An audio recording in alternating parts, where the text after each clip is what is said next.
जय श्री सीताराम जी महाराज की जय, लखन लाल की जय, श्रीमंत लाल जी महाराज की जय। मातु काहे को कहती अति वचन दीन। गोस्वामी तुलसीदास जी का ये पद गीतावली से है।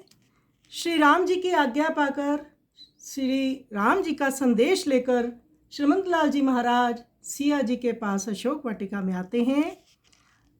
श्री हनुमंत लाल जी को माता सीता कहती है कि मुझे बड़ा पश्चाताप हो रहा है कि मैंने ये कहा था कि अगर पति मेरे नहीं होंगे मेरे पास तो मैं अपने प्राण त्याग दूंगी। मैं उस प्रण को निभा ना सकी, श्री राम जी के बिना मैं यूं ही जी रही हूँ। इस प्रकार बात करते करते ही सिया जी विरह में चली गई और बेहोश हो गई। तो श्रीमंत लाल जी माता सीता से कहती हैं कि हे माता, तुम ऐसे अत्यंत दीन वचन क्यों कहती हो। पहले रघुनाथ जी की तुम्हारी प्रीति कैसी प्रीति थी सो तो तुम्ही को मालूम है, किंतु अब की तो मैं भी कह सकता हूँ।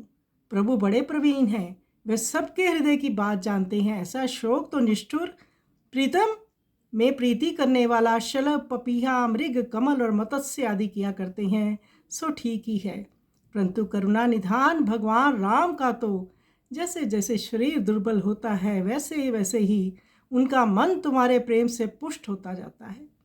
इस समय सीता का स्नेह और रघुनाथ जी की दशा स्मरण कर पवन पुत्र प्रेम में डूब गए। तुलसीदास जी कहते हैं, तब जगजननी जानकी जी ने अपने जन हनुमान जी को, हे तात, इस संसार को विधाता के अधीन समझो, ऐसा कहकर समझाया।